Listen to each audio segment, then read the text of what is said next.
Buenas noches. Para mí, en verdad es bastante agradable encontrarme con amigos con los que compartí la adolescencia, mi juventud hace algún tiempo, ¿no? Está acá, pues, mi querido Jorge Santibáñez, Mariela Dreyfus, a quien veo por atrás, con los cuales compartimos varios años de locura, de poesía, de música, ¿no? Gracias a que, por una idea de mi mujer, básicamente, apenas nos casamos muy jóvenes, porque decidimos huir de nuestras casas. Me casé yo a los 21 años. Y al siguiente día me salí de mi casa con mi mujer, que también tenía la misma edad, y conseguimos una casa Procovida. Esa casa Procovida no es la Covida de hoy, era un lugar absolutamente lejano, a lo cual todos los sábados y todos los viernes, cuando ellos querían, y sin avisar, llegaban en el carro de Roger, que era conocido como el Chechento. En esa casa había un mobiliario muy sencillo, y lo que yo tenía como mayor lujo era una inmensa radiola, ¿no? Marca Emerson, de poderosísimos 60 watts de salida, que en esa época era una de las cosas máximas que ofrecía la tecnología, con tornamesa, por supuesto, ¿no? Ahí hemos escuchado música todo lo que podíamos, hemos bebido, Mariela Dreyfus nos rompió una mecedora y fuimos realmente muy felices. Yo en esta conversación quería solamente mostrarles los antecedentes del motivo central que tiene este coloquio, donde entiendo que hay varias presentaciones que tienen que ver con los hilos que hay entre la poesía y del 80 y el rock. Quería hablarle un poco más atrás, que es mi experiencia personal, ¿no? Del 60 y del 70. Yo coordino con Carlos en cuanto a lo que él señala, qué cosa es la atmósfera que puede diferenciar a lo que fue la cultura del rock de aquellos años de los demás. Ustedes tienen que tener en cuenta que el rock, que si bien se formó en el 50, comenzó a cambiar la conducta de la sociedad hasta el punto que los jóvenes de fines del 50 y comienzos del 60 comenzaron a crear un nuevo modelo cultural, social e ideológico.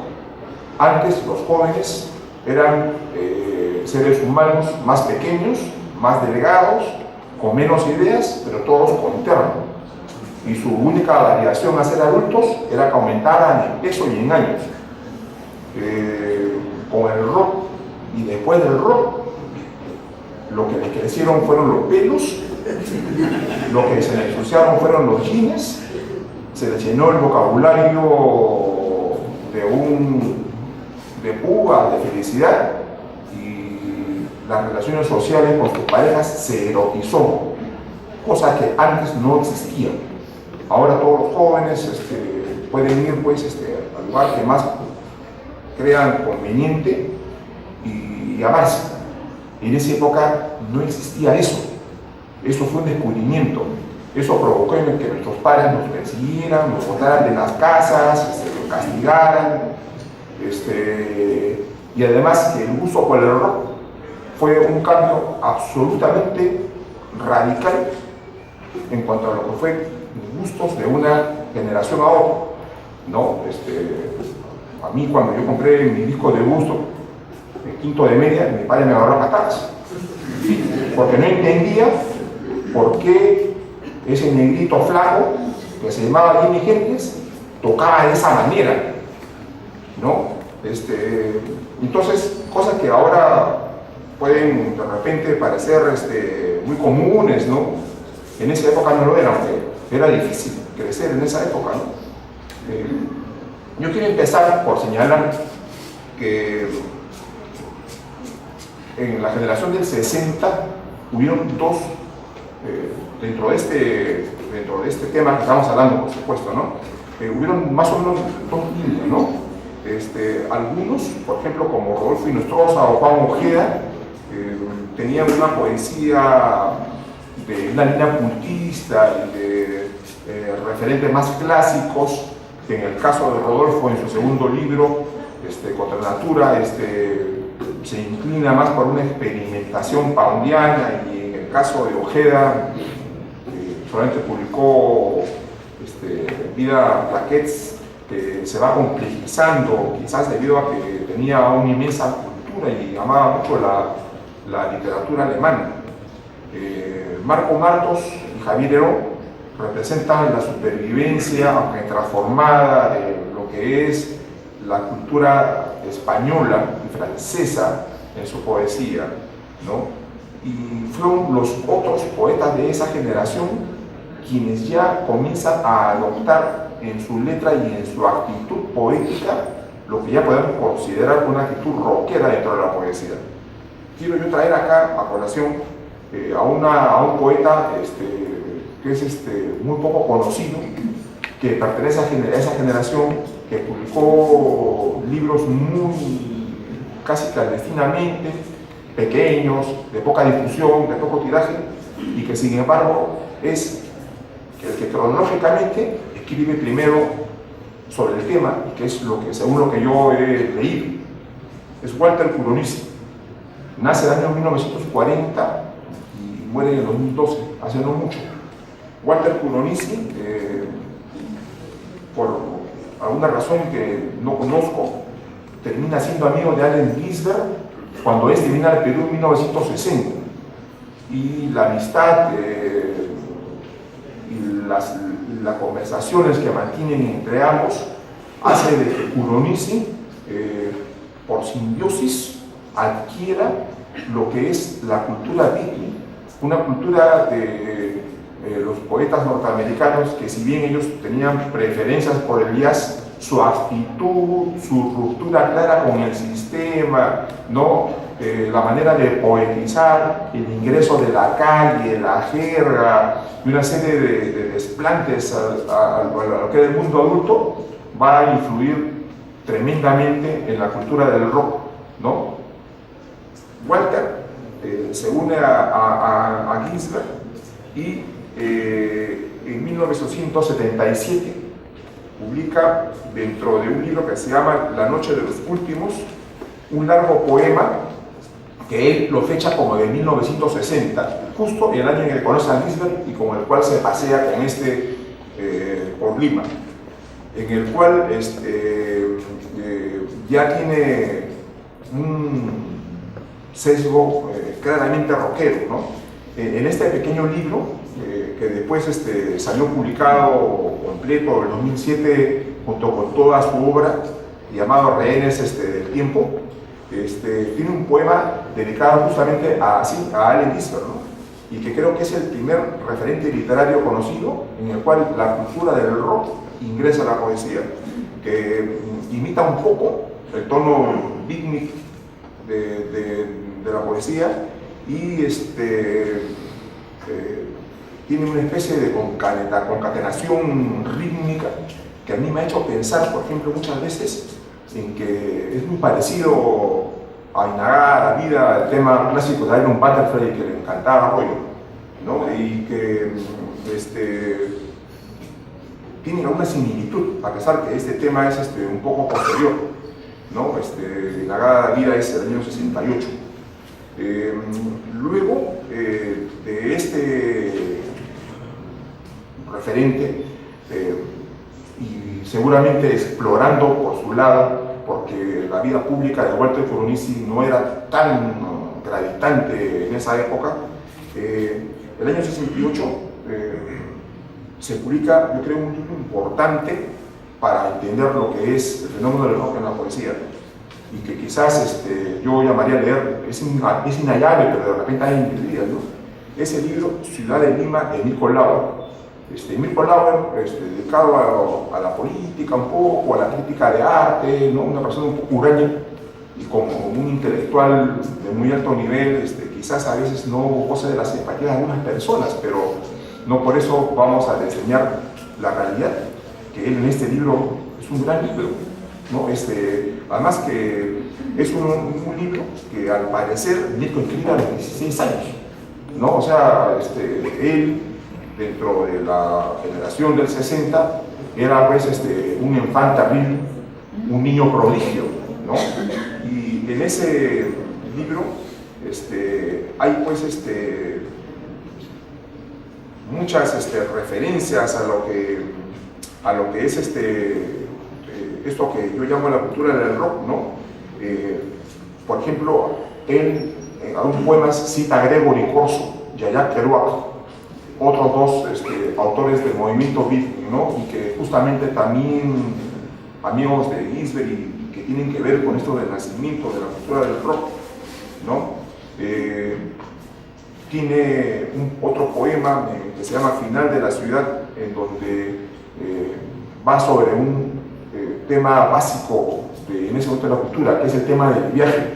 Todos los jóvenes, para romper con el pasado y con el mundo adulto, no solamente se largan de sus casas, sino que emprenden viajes, ¿no? Kerouac es el símbolo de eso, ¿no? Pero también lo hicieron los grupos de música, ¿no? Hay un famoso viaje de los Beatles en un ómnibus en que se lo pintan y se van a tocar, ¿no?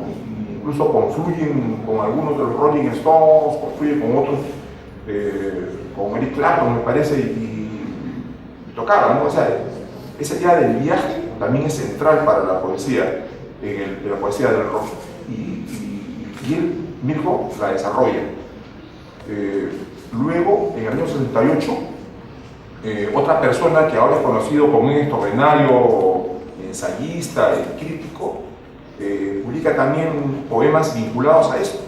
Es Julio Ortega, ¿no? En el año 68, Julio Ortega publica un libro que se llama Las líneas del Moro, en donde también tiene alusiones directas al rock, y también parte de ese espíritu contestatario, rebelde, iconoclasta y hasta malcriado, con lo cual los rockeros siempre se han presentado frente a la vida, ¿no? Tiene incluso un poema llamado Revolución. ¿Qué cosa es la revolución en ese momento?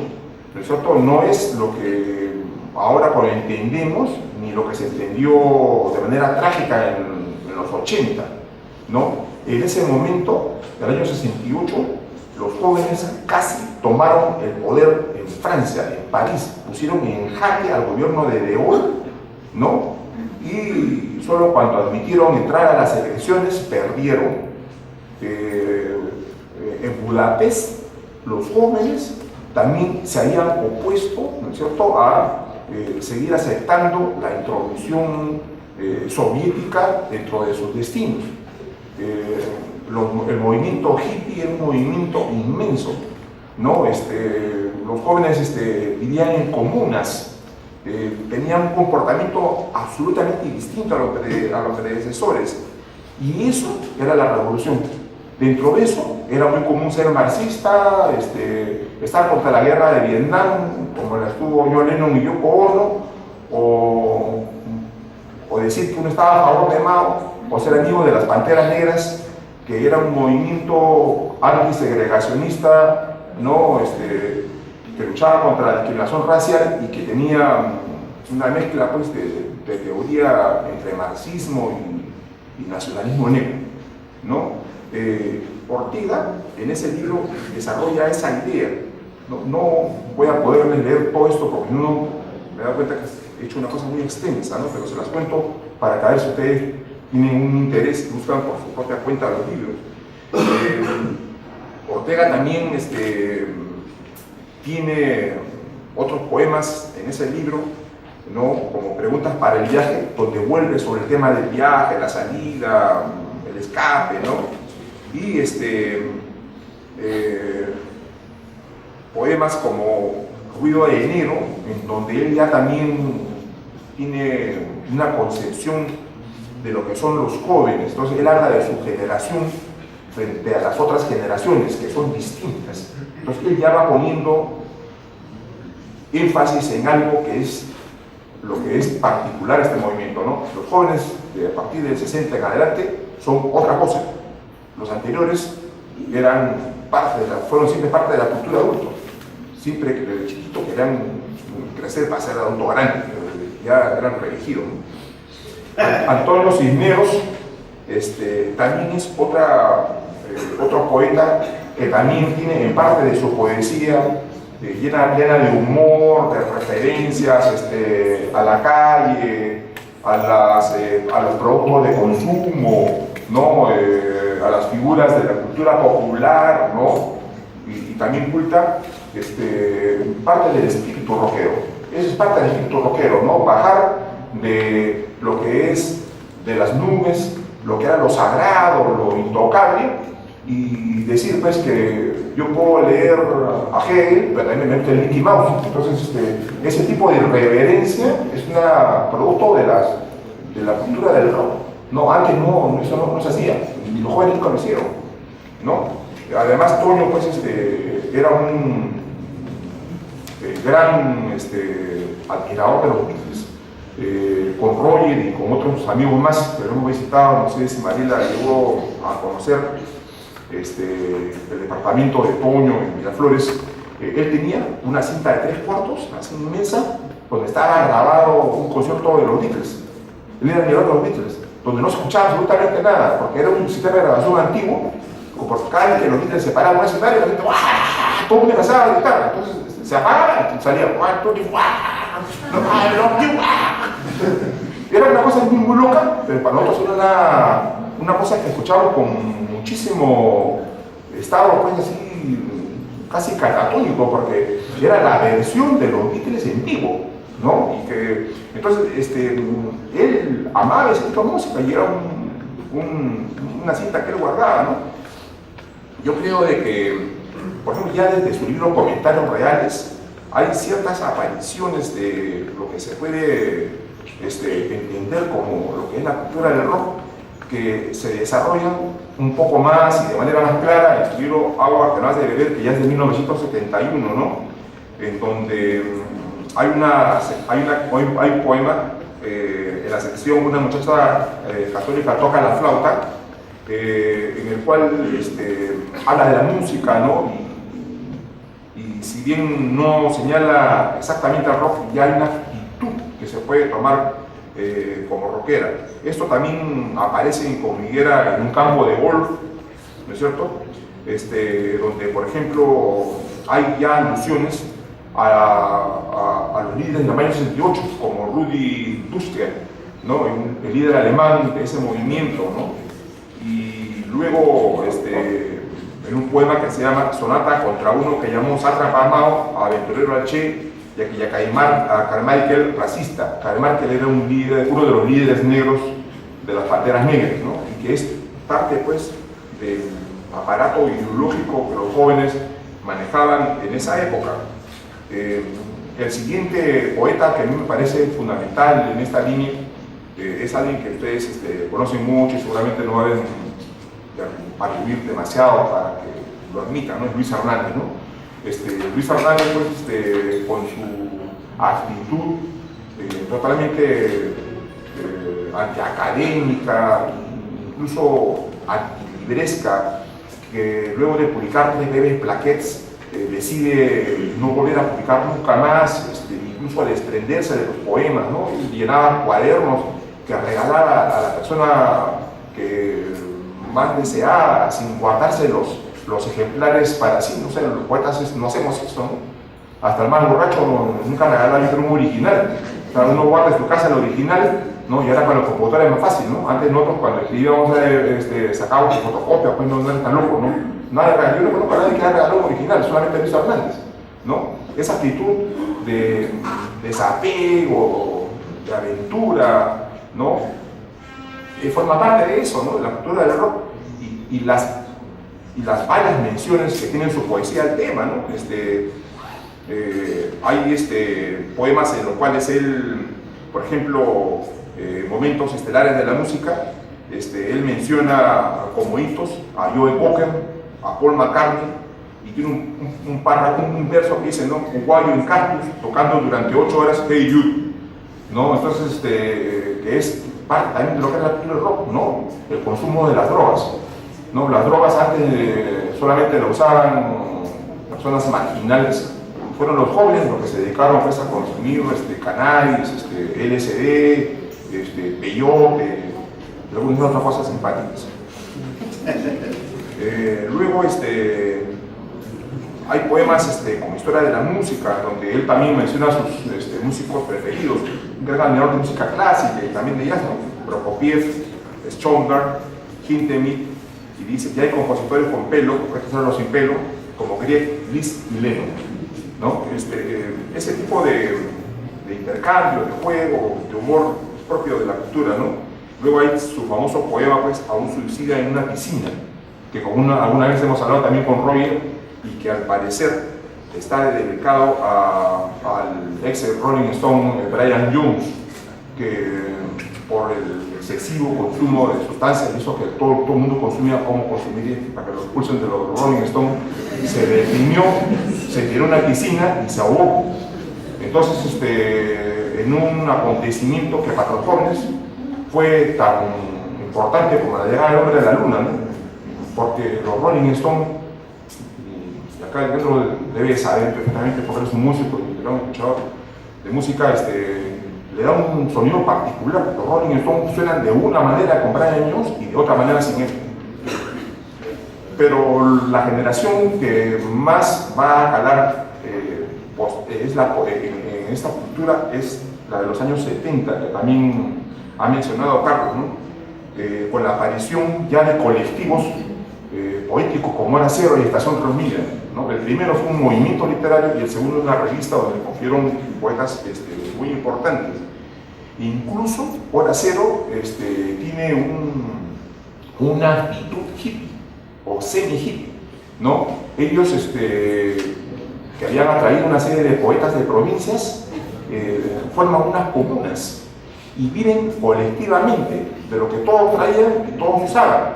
Entonces, primero tienen una casa en Huancavelica y luego tienen otra casa famosa en Torres Paz, donde todo el mundo entraba, se quedaba, traía su lata de atún, su leche, su chela, su robo, su pico, y todo era usado por todos, ¿no? En un acto que es bonito lo que tenían los hippies, ¿no? En sus comunas. ¿Quién era? Y eso lo he recogido por testimonios, porque Carlos sabe, porque no hemos conversado. Yo me he interesado siempre por esto. El que marcaba ahí un poco la línea de lo que había que hacer, Manuel Morales, que también ha citado Carlos, que tenía una frase famosa, ¿no? Aquí solo se juega cachito y se habla de poesía. Entonces él era con esa actitud totalmente fresca, contestataria, el que manejaba lo que era la casa y también un poco que dio la línea a lo que es la poesía del 70. Poemas de Entre Casa, que es el único libro que publicó en vida, porque la otra plaqueta es una cosa así verde, una verde que se llama Paysanball, un solo poema. Publicado este año, como le digo, 69, ya comienza a mezclar el ala culta con el ala popular, la jerga, la pose desfachatada del joven, la cultura callejera, ¿no? Y muchas alusiones a lo que es la vida cotidiana de los jóvenes. Esto fue recepcionado por los demás, imitado por ellos, ¿no? Y desarrollado luego posteriormente, ¿no? También las cantinas aparecen por primera vez como objeto poético aquí en la poesía de Manuel Morales, ¿no? Al venido napolitano, como lo cual chupó en las cervezas, ¿no? Y luego, ya para los años 70, era tal la conmoción que generaban estos grupos que José Miguel Olvido, con muy buen ojo, hace una antología que no sé si la han reeditado, pero me parece que no deberían hacerlo, ¿no? Que se llama Estos 13, que fue realmente la sensación. Con estos 13 aparecen justamente 13 poetas iban a ser 14 con Jorge Pimentel, pero al no aceptar un texto que nunca me he enterado cuál es, por más que me preguntaba a Jorge, que quería publicar, creo que fue el poema Marlene o poema Comunismo, que no lo acepta Oviedo. Él decide retirarse en buenos términos de la antología, pero colaboró con él. Entonces, en esa antología importantísima están poemas de 13 poetas de la generación del 70, con manifiestos, cuestionarios, preguntas, y que la verdad yo lo recomendaría mucho porque no solamente de una pasión fleca, sino que la verdad son caras. Así que yo realmente lo recomiendo, ¿no? Y ahí, miren, Salvo Antonio Sillones, a mi parecer, Watanabe y Abelardo Sánchez León, que tienen una poesía un poco más formal, no por ello mal, me encanta los 13, ¿no? Los demás tienen muchas alusiones al rock, ¿no? Por ejemplo, Oscar Málaga, porque en esa, y que cuando se publica la antología no publica libros, ahí son antologados un montón de poetas que no publicaron libros. Había una gran inclusión de revistas. Acá creo que se está haciéndose una exhibición de revistas que ustedes pueden ver algunas de aquella época, ¿no? Y Oscar Málaga es uno de los que comienza a emplear el término de la calle, de la hierba, como signo ineludible de lo que es la relación entre la poesía del rock. También aparece Tulio Mora, que para entonces tampoco había publicado libro, y donde también él tiene un gran poema extenso en esa antología, donde está la necesidad de viajar, de salir como un proceso de búsqueda juvenil, ¿no? O sea, el viaje es interpretado por los jóvenes de esa época como una necesidad de búsqueda de sí mismo, ¿no? Luego están los poemas de José Rosas Ribeiro, ¿no? Que tiene un lindo libro que publica después, Curriculum Mortis, pero recién en el año 85, pero que en esa época ya escribía y era parte de Estación Reunida. Y publica pues poemas también con mucha alusión a los jóvenes, al rock, a la calle de la Colmena, ¿no? En el poema pone que la radio 1160 pasa rock and roll, ¿no? Entonces ya hay una inclusión de esto. También está José Serna, poeta chachapoyano que vive en Pittsburgh. Claro. Ya. Y que no, hasta ahora no tiene libro, ¿no? Publicó, ¿no? Ruda. Claro, publicó Ruda en yo tengo una versión hecha autoproducción, no autoimpresión, y que tiene un poema que se llama Señal de Identidad, muy hermoso, en el cual es un joven universitario que sale a la calle y la policía le pide papeles. Entonces trata de escapar, de huir, de oponerse, ¿no? Entonces es la conciencia del joven frente al mundo adulto. Y él se va por la ciudad universitaria, y luego tiene otros poemas en los cuales se enamora de chicas, se va hacia un prostíbulo del Tirón Puno, ¿no? Entonces, pero hay 3 poetas que a mi parecer son los que ya inauguran este lenguaje con mayor énfasis. No son Jorge Pimentel, Juan Ramírez Ruiz y Enrique Velázquez. Jorge Pimentel publica Tenacuri Iván los 10, el 70, Juan, Un par de vueltas por la realidad en el 71, y Enrique, En los extramuros del mundo, también en el año 71. En estos 3 libros, las alusiones al rock, al joven como una entidad distinta y que conduce las cosas, es ya absolutamente marcada, ¿no? E incluso en que en el libro de Pimentel, hay una parte introductoria en donde él dan sus dedicatorias y le dedica, entre otras personas, a Che Guevara, que es un ícono de los jóvenes hasta ahora, ¿no? De esa época, ¿no? Su poesía, y le dedica su poesía a Iron Firefly, que dice, y a su gran tema, Inagada la vida, ¿no? O sea, ya el rock está absolutamente presente, ¿no? Y más adelante tiene otro poema en donde se lo dedica a Led Zeppelin, y su canción Bastante Amor, ¿no? Luego, en un par de vueltas por la realidad de Juan, también hay alusiones a John Lennon, a Yoko Ono, a la canción por la línea oblada de los Beatles, ¿no? A las ganas a las del viaje, ¿no? Menciona también una canción de un grupo que se escuchaba mucho acá en esa época, ¿no? Que se llama argentino, que se llama Almendra, ¿no? Que era muy bueno. Y en los extramuros del mundo ya es una cosa, pues, realmente me parece que ese grupo el que desarrolla más ese lenguaje, ¿no? En los extramuros del mundo, cuando aparece, escrito por un muchacho de 19 años, es realmente una conmoción, ¿no?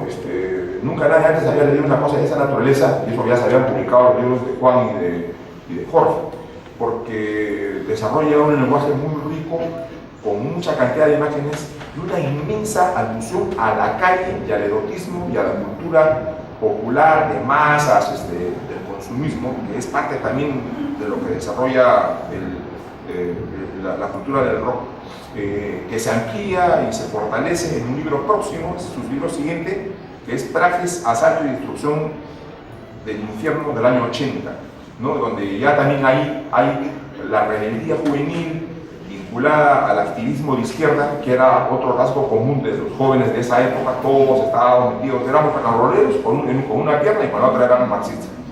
Entonces, eso es ahí. Incluso este gesto, por supuesto, se repite y se reitera en otros poetas de hora cero, ¿no? Como César Gamarra, que aunque escribió un libro que se llama No me digas que es muy tarde, que es parte de una letra de una salsa de Ismael Miranda, tiene un poema dedicado, muy largo y muy sentido, dedicado a la muerte de John Lennon, ¿no? En donde él hace sentir ahí su identificación. Y también quiero rescatar a otra persona que a veces ha sido ocultado o se oculta en mí, no lo sé, que es Arturo Montalvo. En su primer libro, que a mí me gustó, lo publica en 1970, tiene un que se llama Mágicas y Mabú, el meleno de la guitarra. Absolutamente clara la alusión al rock. En la portada había un cantante de rock de pelo largo con un micrófono cantando en ese sentido, y ilustrado interiormente con muchas imágenes que hacían referencia al tema. Al interior, también, pero en un lenguaje que mezclaba el arte infantil, los cuentos infantiles, el surrealismo, ¿no? Y que en esa época se denominó, que era parte de los poetas mágicos. Él también habla de música y habla de dar alusiones a lo que es la cultura del rock. Otro más, estamos hablando de los predecesores, es Carlos Iván de Gregori. Carlos Iván de Gregori ingresó en la vida cultural como poeta y luego terminó como uno de los grandes científicos sociales de su generación, ¿no? Él en el 71 gana una mención honrosa en el concurso del poeta joven del Perú y publica el poemario Para calmar la ira de los dioses. Ahí tiene un poema inmenso llamado Poema biográfico enumerativo, compuesto en homenaje a Felipe, mi hermano, en ocasión de su visita al Golfo. No sé qué es el Golfo, un bar o no sé qué. Entonces él ahí habla del desarrollo de su hermano como joven, ¿sabes? Y lo que tiene que hacer, porque a su cumpleaños se ha cumplido, tiene que hacer su camino al frente de los adultos, ¿no?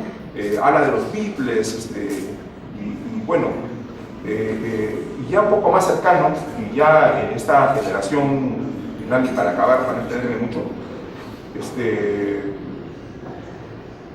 en la segunda mitad del 70 aparecemos nosotros, ¿no? Con Roger, ¿no? Con Huevo Jara, ¿no? Con Roberto Castillo, y luego se nos unió Carlos López de Gregori, ¿no? Dalmacio, entre muchas otras personas más que no quiero tratar de recordar todo para no olvidar, ¿no? Mario Montalbetti, su primer libro se llama Perro Negro, 31 poemas, publicado en el 78, y que es una alusión clarísima a la canción del mismo nombre de Led Zeppelin, ¿no? Y en el libro, ese libro básicamente es un desarrollo sobre la pareja, la muchacha, ¿no?